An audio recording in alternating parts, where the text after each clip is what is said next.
뉴스루프 타임즈 2023년 5월 26일자를 진행하도록 하겠습니다. 한 이틀분을 몰아서 하기 때문에 약간 시간이 걸릴 것 같고요. 필요하시면은 1.5 배속을 보시기 바랍니다. 오늘 제가 애국자가 됐습니다. 종합소득세를 신고를 했기 때문인데요. 다 끝마치고 나니까 그 홈택스에서 이렇게 나오네요. 성실 납세하는 당신이 진정한 애국자입니다. 감사한데 그리고 또 거기다가 불편했거나 개선할 사항을 기재하여 주시면 보다 나은 서비스로 보답하겠습니다. 참 친절하게 국세청에서 그렇게 해주네요. 근데 이제 제가 이 코로나 이전에는 이전까지 지금도 그렇고 복식부기 회계에 의한 종합소득세 신고를 했었습니다. 그러나 이제 코로나 이후 국세청은 제가 매출을 제대로 못 일으키니까 간편장부 대상자로 분류해서 신고를 하게 만들었어요. 내부적으로는 실제로는 아직도 그 복식회계를 제가 해서 그 결산을 하고 있습니다만은 올해 2022년도분 종합소득세 신고는 국세청이 유도해 준 대로 간편 신고로 간단히 마쳤습니다. 그리고 애국자가 됐지만 여기 보면은 표현이 있지만은 성실 납세니까 세금을 못 내면은 그러면 애국자 아니냐? 이런 또 자괴감이 빠져요. 세금을 내야 또 이 국가한테 큰 소리 똥똥 칠 수 있는데, 그런데 누가 그러더라고요. 야, 그 영업손실 나가지고 그 종합소득세 못 내는데, 그래도 야, 그 부가가치세든 간접세로 우리가 내는 세금이 얼마나 많은데, 그것만 하더라도 애국자 아니냐. 또 이렇게들 이 자위들을 하고 있습니다. 일방위백서, 북 종전보다 한층 중대한 위협이라고 표시를 했다고 그러고요. 중국에 대해서는 국제사회의 심각한 우려, 이렇게 이제 그 표현을 했다고 그럽니다. 위키리크스 최석진 기자인데, 그래서 제가 그 전에도 얘기했지만은 우리나라 국방백서에 중국이 아닙니다. 중공은 한국 국방백서의 주적이라고 표기하려는 멀지 않았다. 그러면은 북한은 뭐냐? 북한에다가 북한 플러스 중국인데, 사실은 속마음은 야, 그 북한 김정은이한테 야, 참 우리가 계속 싸워야 되겠냐 하는 그 속마음도 없는 거 아니잖아요. 걔들이 그 미사일을 갖다가 동쪽으로 이렇게 했던 거를 저쪽 중국 쪽으로만 돌려만 준다면은 그때는 어떻게 또 협력을 해볼 텐데, 이런 생각을 또 하게 됩니다. 그리고 그 중국에서 네이버 차단에 한류 연예인 방송 출연도 돌연 취소했다. 한중 관계가 급냉한다. 그러니까 중국 애들이 이런 애들인지 일찍부터 알았어요. 그리고 속된 말로 건방진 아새끼들 아닙니까? 힘 있으면은 우리나라 뭐 2조 500년 졸로 보고서 지금도 계속 졸로 보고 있는 게 시진핑인데, 이거 좀 자존심 욱해가지고, 그래서 북방 우리 이제 고대사로 연결되는 중앙아시아, 그다음에 몽골 이런 데하고 우리가 연대를 좀 더 해야 되지 않겠느냐, 이런 생각도 좀 하게 됩니다. 860만 은퇴 쓰나미 60년대생이 온다. 시사 직격 163회 KBS 5월 12일 방송분을 제가 좀 정리를 했습니다. 그 60년대생들이 민주화 열망을 했던 그 중심에 있었던 세대라고 이제 지켜 세우면서 지금 2023년에 60년대생들은 어떤 사회적 변화를 맞이하고 있는가? 결국은 다 밀려 나오고 있다 이게요.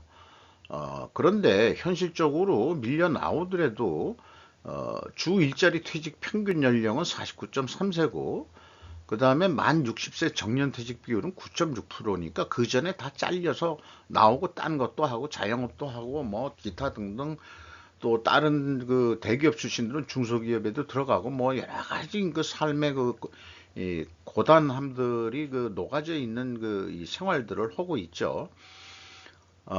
그리고 이 은퇴자 61년생 이윤구 씨라는 사람은 50세에 나온 사람하고 60세에 나온 사람하고는 천양지차다. 왜냐? 50대 때에 이제 그 결혼을 언제 했는지 모르지만 한창 그 대학교 가고 뭐하고 돈이 꽤 들어가야 될 때거든요. 그러니까 60세까지 정년퇴직한 사람들은 안정적이라서 노후도 더 안정적일 확률이 높다. 이런 얘기인데 그 50대 때 퇴직한 사람은 어떻게 되겠느냐? 그 누구한테 해당이 되냐 하면은 이 60년대생이지만은 이제 전후 세대 53년에 그 휴전 협정을 했으니까 50 뭐 3년부터라든지 그 54년에서 60년대 사이 한 6년, 7년 정도에 해당하는 나이가 제가 해당이 되겠어요. 이미 은퇴 당했고 또 스스로도 은퇴를 한 입장이죠.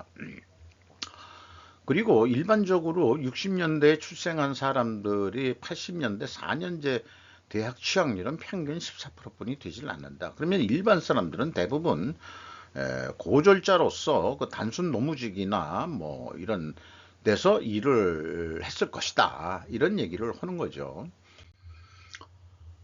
국민연금 월평균 수령액이 현재 61만 7,603원이 됩니다. 어, 그 수급자의 약 70%가 그 수령액 60만 원 또 이하라고 그러고요. 그 참 이거 가지고는 뭐 요거만 가지고 생활비 한다 그러면 진짜 그 어렵습니다, 진짜. 남 얘기가 아니거든요. 그런 게 있고 뭐 여러 가지 이제 이 발췌한 내용들을 제가 정리를 했지만은 원래 그 공평에서 뭐 그 불평등을 좀 없애자고 했던 건데요. 역설적으로 의도하지 않은 결과가 지금 발생하고 있다. 이렇게 얘기를 그 풀어 나가고 있습니다. 어, 결론은 어떻게 그 60세까지 정년까지 일을 못하니까 그 전에 밀려 나와가지고 열악한 노동시장에서 한 10여 년 노동하다가 완전히 은퇴하게 되는 수준이다라고 이제 그 시사 직격 KBS에서 취재해서 그렇게 했는데 제가 그 한마디 얘기하고 싶어요. KBS가 놓친 부분이 있다. 그럼 방송하려면 니들 안에도 60년대생들이 있을 거 아니냐. 그러면은 60년대생 애들이 높은 자리에 있는 놈 말고 다 잘렸냐. 아닐걸? 이런 얘기예요. 걔네들도 준공무원이죠. KBS는 국민이 주인이 아니라 공무원이 주인인다라고 저는 한 몇 년 전부터 공무원 연금 수령액을 그 듣고 난 다음부터 자존심이 상해가지고 이 나라가 여기 육두 문자가 나오더라고요. XX라고. KBS도 준공무원이에요. 이런 거 봐가지고 니들은 어느 정도 되는데 우리는 그래서 그 이 상위층이요.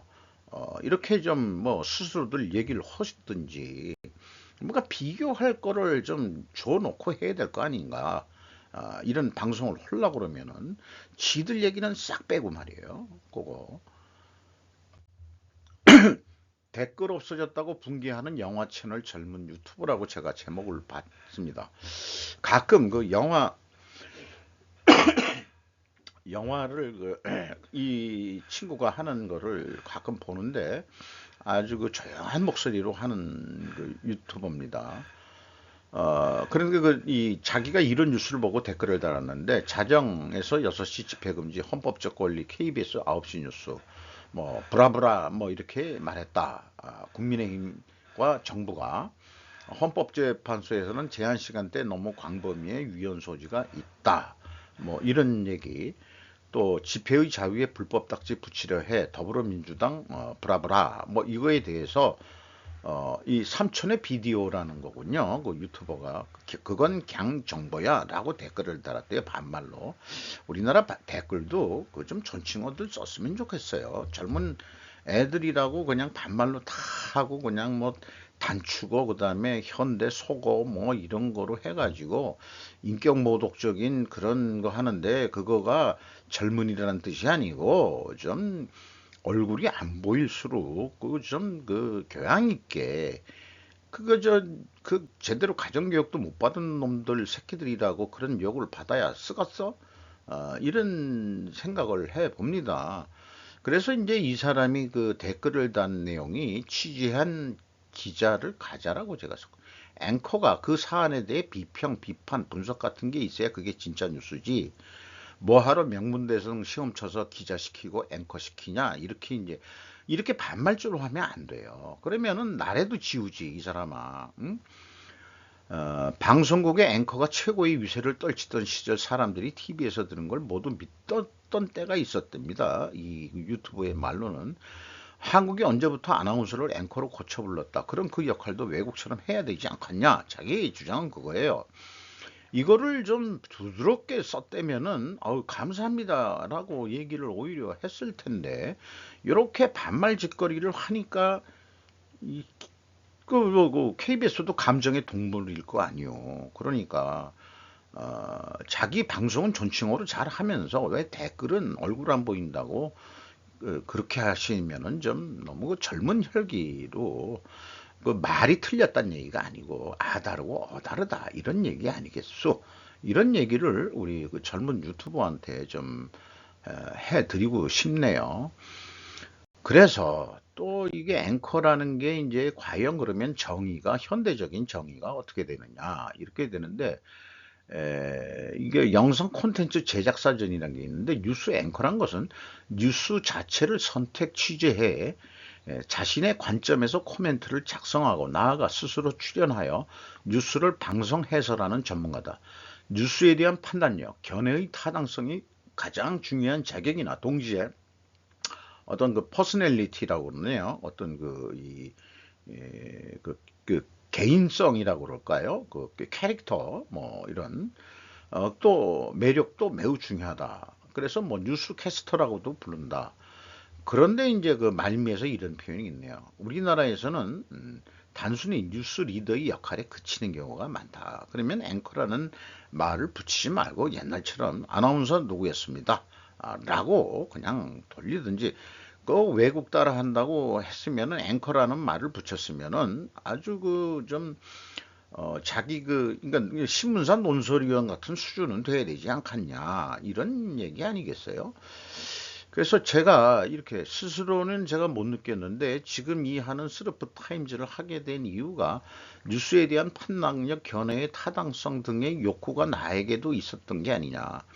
그냥 그 뉴스만 보고서 그걸 가지고 뭘 얘네들이 뭐 유도하는 게 뭔지. 그러니까 국내 뉴스만 보기도 싫고 왜냐하면은 너무 편협되고 편향된 뉴스들을 너무나 많이 봐와가지고 야후를 통해서 이제 외국 뉴스, 이 야후 재팬을 통해서 일본 뉴스, 그것만 보기도 바빠요. 그 헤드라인 뉴스들만 보고도 돌아가는 세상을 좀 알고 싶다 이런 얘기였거든요. 그래서 어쩌면 우리는 가짜 뉴스에서 팩트 뉴스에 목말라 하고 있었을 것 같아요. 그래서 같은 내용을 여러 그 매체에서 어떻게 얘기하는지를 봐가지고 뭔가 판단을 하고 싶고 뭐 그런 욕구가 있었던 것 같아요. 비록 무명이지만 스루프 타임즈의 방송을 봐주시는 소수의 구독자님들께 이 자리를 빌어서 감사의 말씀을 드립니다. 멸종위기 중 돌아왔다 거짓말 4대강 보해체 결정 장본인이었다. 조선일보 조유미 기자인데요. 문정부 물관리위 간사로 활동했고 보호개방성과 조작하려 허위글을 썼다.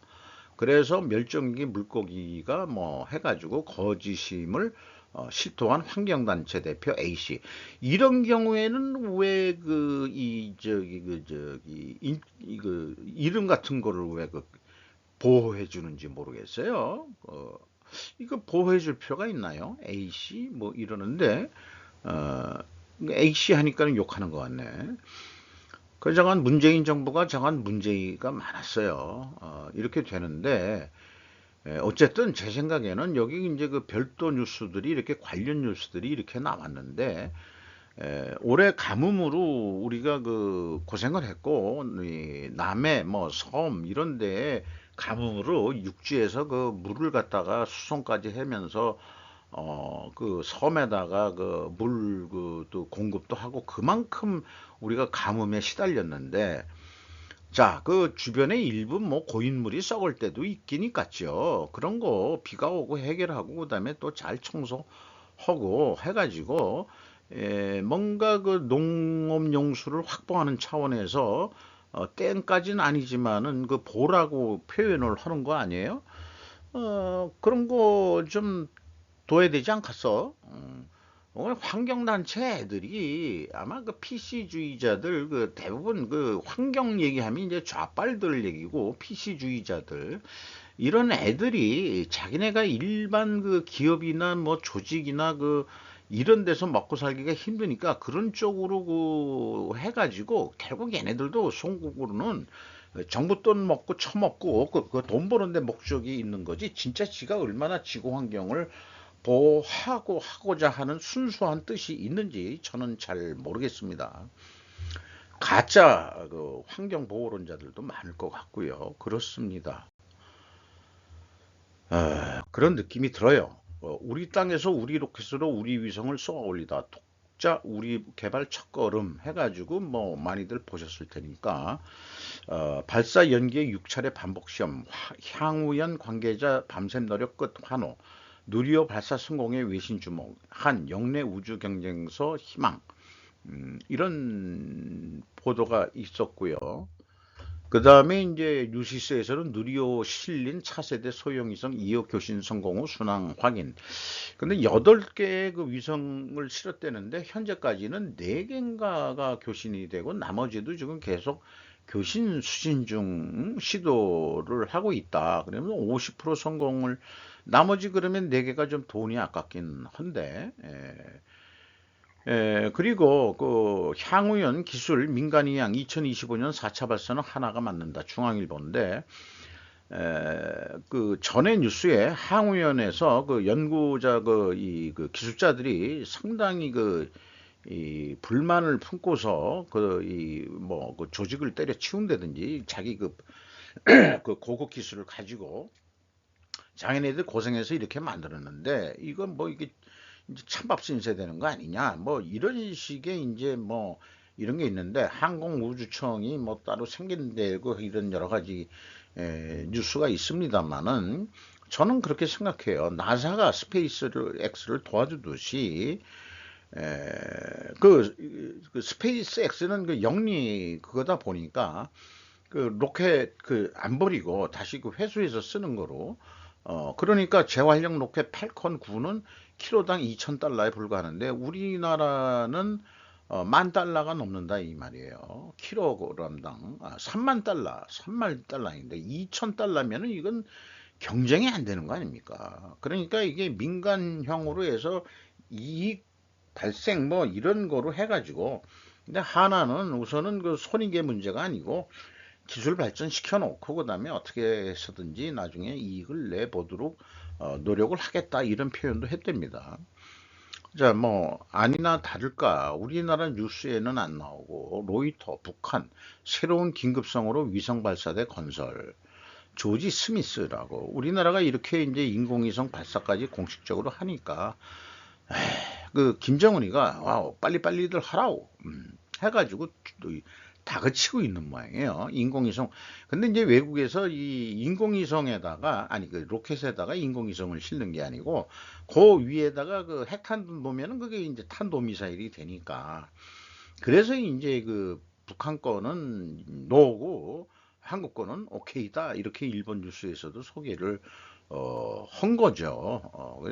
이 북한의 그 미사일이라든가 로켓 발사 뭐 이런 것들은 이 미국의 그 38 로스가 아주 그 전문적으로 담당을 하고 있는 모양이에요. 그 어떤 모임체 자체가 38 로스라고 부르는 모양입니다. 중국이 서구에 대한 대안을 제공하기 위한 세계적 계획의 일환으로 중앙아시아에서 영향력을 증가시키고 있는 방법 해가지고 에코노 타임즈 스테판 울프라는 사람의 보도 내용인데요. 이미 보도한 내용이지만은 중국 시진핑이 중국 시안에 카자흐스탄 외 네 스탄 나라, 5개 스탄 나라들 여기 표시되어 있는 대로 중앙아시아 요 스탄 국가들을 불러가지고 대단한 잔치와 뭐 어쩌고 저쩌고 했는데 마지막 말이 중요할 것 같아요. 그러나 이 지역의 상당하고 광범위한 반중 감정에 비추어 이 접근법이 얼마나 지속 가능한지 또는 대중적인지 두고 봐야 합니다. 그래서 카자흐스탄 사람들은 중국 애들을 싫어한다고 하고 전하는 사람들도 있습니다. 한국 사람들은 오케이고 또 카자흐스탄에서 우리나라가 옛날에 이 중앙아시아의 연해주 사람들 강제 이주해가지고 많이 떨어진 데가 카자흐스탄이거든요. 그래서 고려인들도 많이 살고 있고 그래서 단군 주화도 만들었고 또 그 관계에 그 고려인 후세들이 많이 또 들어가서 일을 하고 있고 뭐 이렇다고 그러는데 카자흐스탄이 가장 큰 그 스탄 국가 중에서 가장 큰 나라로 우리나라하고 아주 그 좋은 연대를 좀 맺었으면 하는 게 개인적인 희망이기도 합니다. 카자흐족과 중가르족의 아니라카이 전투. 대구말, 부산, 아니, 경상도 말로 아니라카이라고 하면은 이제 잘 외워질 것 같아요. 이게 뭐 쭉 그 영화 얘기의 그 히스토리를 제가 좀 정리를 한 건데, 결국 어떤 유목민족이나 옛날 고조선 연방이나 이럴 때는 만장일치제 회의 해가지고 신라의 화백회의 같은 형태를 해서 우리가 중가르족한테 계속 그 노예처럼 짓밟혀 살아야 되겠느냐 해가지고 이제 들고 일어나 가지고 아나라카이라는 지역에서 전투를 해서 일당백 싸워서 승리를 하고 주인공도 죽는 거로 되어 있습니다만은 그래서 그런 이 카자흐스탄 자체에서 그런 영화를 만들기 때문에 옛날에는 그 또 뭐 여왕 그런 영화를 만들었고 이 페르시아하고 싸워가지고 이기는 페르시아 황제를 목을 쳐가지고 이런 장면까지 와서 중앙아시아를 지키는 그런 영화도 있었습니다.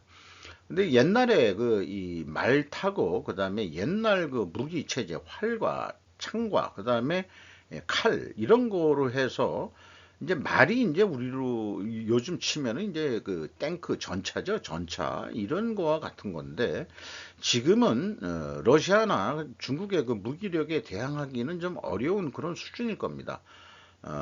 그렇지만은 아까 말씀드린 대로 중앙아시아 스탄들은 한국과 연대할 수 있는 어떤 고대사의 공유 지분들을 우리는 찾아야 될 거라고 생각을 합니다. 그래서 우리가 이제 몽골을 경유해가지고 그렇다면은 분명히 이게 지금 남북한이 통일이 되는 언젠가 그날이 와야 그 다음에 뭐 철도 연결을 하든가 말든가 해가지고 경제 교류도 좀 하고 그렇게 해야 될 것 같은데 자 해양으로만 계속 하기도 어렵잖아요. 그래가지고 중앙아시아 거쳐가지고 유럽으로도 좀 안전하게 또 수출길도 뚫고 그 다음에 이제 카자흐스탄 나라들은 뭘로 돈 버냐 그러면 통과세 같은 거 받으면 되죠. 통과세 받아가지고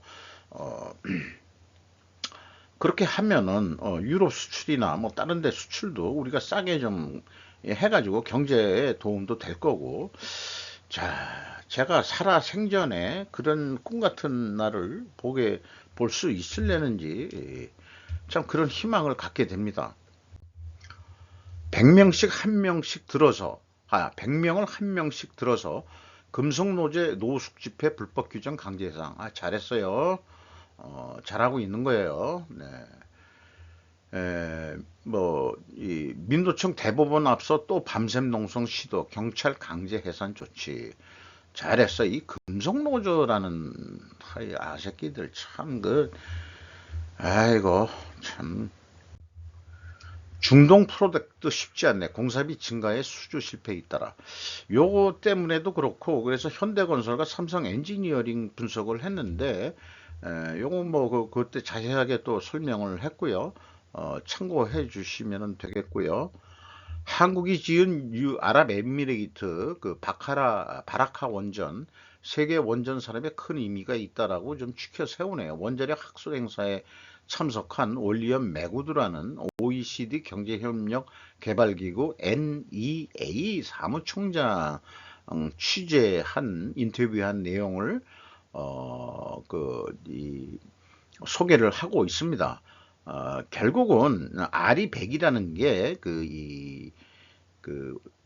말하자면은 태양광, 풍력 뭐 이런 재생에너지 중심으로 얘기하는데 그거 가지고는 아니고 탄소 중립을 달성하려고 그러면은 원자력, 수소, 탄소 포집, CCS 등 무탄소 발전 전원까지 포함하는 CF100이어야 된다라고 이 사람은 주장을 하고 그 다음에 이제 한국이 SMR 소형 모듈 원전 활용도가 기대된다. 그러니까 우리나라에 이걸 설치해 놓고 성공을 해야 우리가 또 팔아먹을 수 있는 기술이 되지 않겠냐. 지금 우리나라가 어디 원전 수출하려면 웨스팅하우스하고 계속 그 지적 소유권 때문에 그 원천 기술 뭐 이거 가지고 뭐 웨스팅하우스가 딴지 걸고 있는데 근데 그 웨스팅하우스가 일본 도시바 자본이 다 인수를 한 거라며요. 한일 협력이 잘 돼가는데 야 그 뭐 잘해보자 좀 이렇게 좀 얘기가 나와야지. 이게 이런 거로 딴지 걸면은 뭐가 그 한일 협력이냐. 그 웨스팅하우스가 장사가 안 되고 그다 미국 내에서도 원전이 질 만큼 지었으니까는 뭐 장사가 안 되니까는 일본 도시바가 큰 돈을 들어서 6천억 달러라든가 그렇게 해서 인수를 했는데 지들도 또 그럼 한국한테 지긴 그러니까 뭔가 협업을 해서 좀 그 기브 앤 테이크 윈윈할 수 있는 그런 길을 좀 만들어야 될 거라고 생각을 합니다. 화장실 가는 모습에 깜짝 외국인이 찾는 의외의 이유. 머니투데이 그 유선일 기자의 보도 내용인데 이미 그 유튜브 같은 거 보면은 완전히 그 국뽕 방송으로 그 뭐 한국 그 국뽕 그 유튜버들이 꽤 많아요.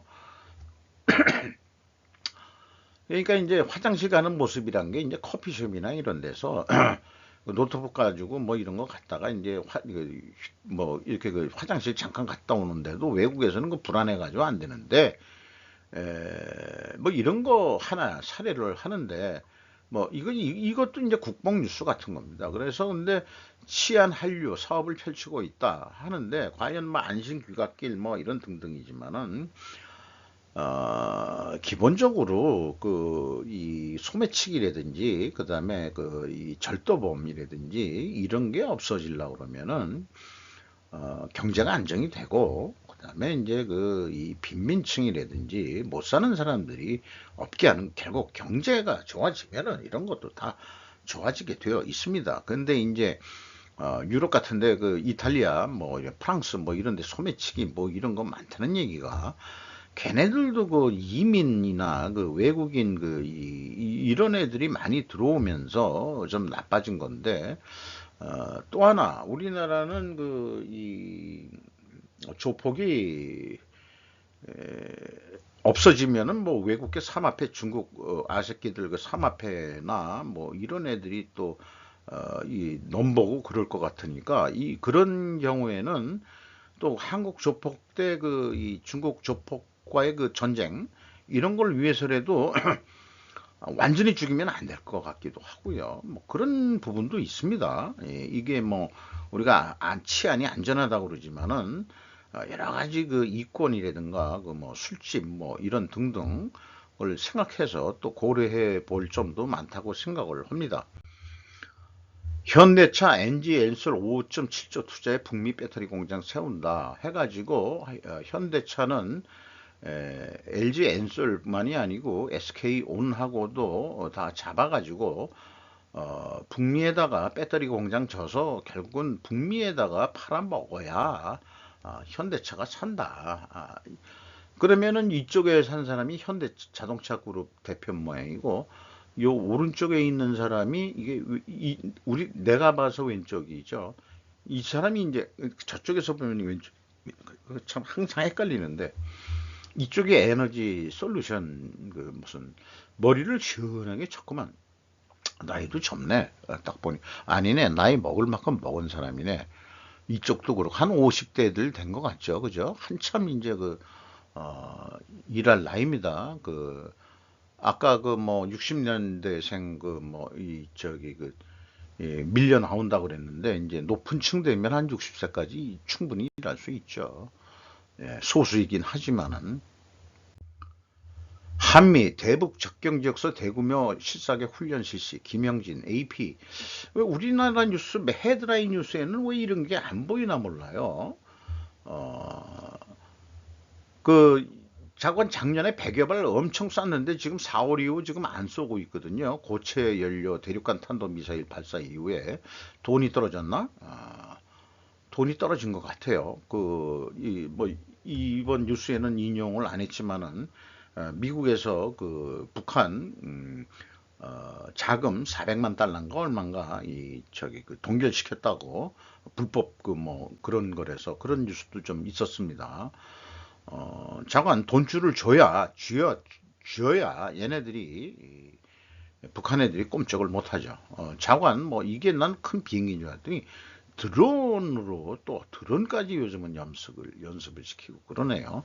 자관 이번에 훈련된 게 610개의 무기 시스템이 동원됐다.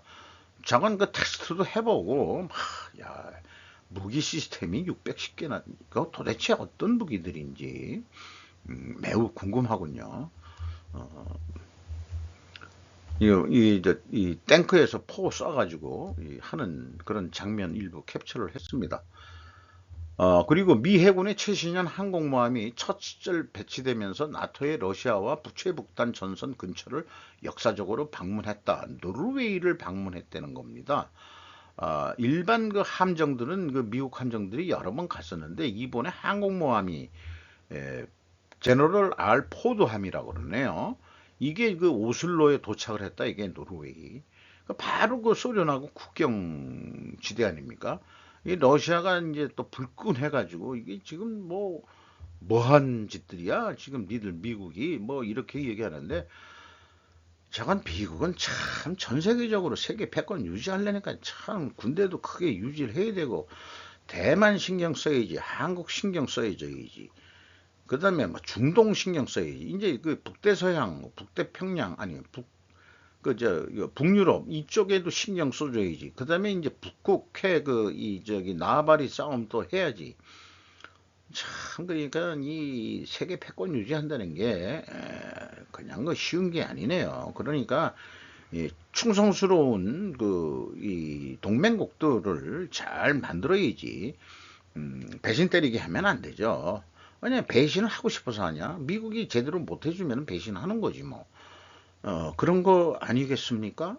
윈윈할 수 있는 그런 거를 해줘야 되는데, 잠깐 노르웨이에 항공모함이 첫 실전 배치됐다 이게요. 러시아 꼼짝 말아라. 우크라이나 빨리 해결하고 끝내자. 이런 압력도 되는 것 같기도 하고요. 서울 키예프의 수십만 발의 포탄 비밀 이전 시작. 이거 전에부터 파느니 그다음에 임대해 주니 해가지고 아무래도 기밀 문서 유출이라는 게 그거 일부러 유출시킨 거 아닌가 몰라. 한국이 뜨뜻미지 안보실장까지 바뀌었어요. 결국은 우리나라는 뜨뜻미지근해. 그러니까 그 중국 애새끼들 눈치 보냐고 이게 균형 외교 균형 외교 좋아하고 자빠졌네.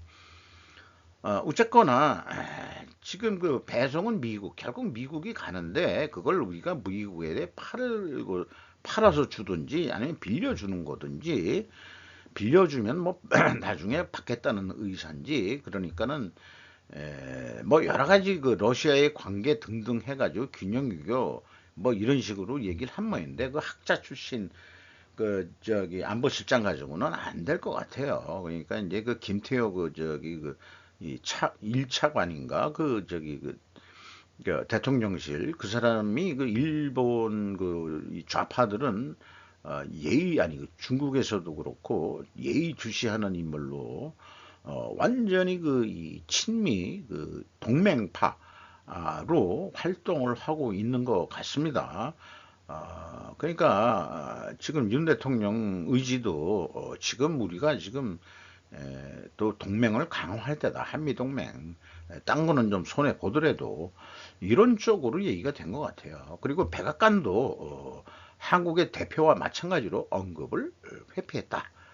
이렇게 하는데 저는 그러게 갈 건 가야지. 갈 건 가야지. 러시아 눈치 보고 해야 되겠느냐. 그동안 그러니까 이 포탄 같은 게 있어야 방어를 하지. 우리나라는 3년 하는데 미국이 도와준 거 이런 거 생각하면 미국이 도와달라 할 때 우리가 도와줘야지. 무슨 놈의 그 소련 놈들 아니 그 러시아하고 중국 놈들 눈치를 보는지. 중공군이 참전 안 했으면 한국이 통일됐을 거 아니에요 그때. 그런 거 생각은 안 하고 참 그 이건 그 참모들을 잘 둬야 된다고 생각을 합니다. 뭐 길었을 것 같은데 제가 빨리빨리 해보려고 또 요즘 노력을 해서 이상 마치도록 하겠습니다. 감사합니다.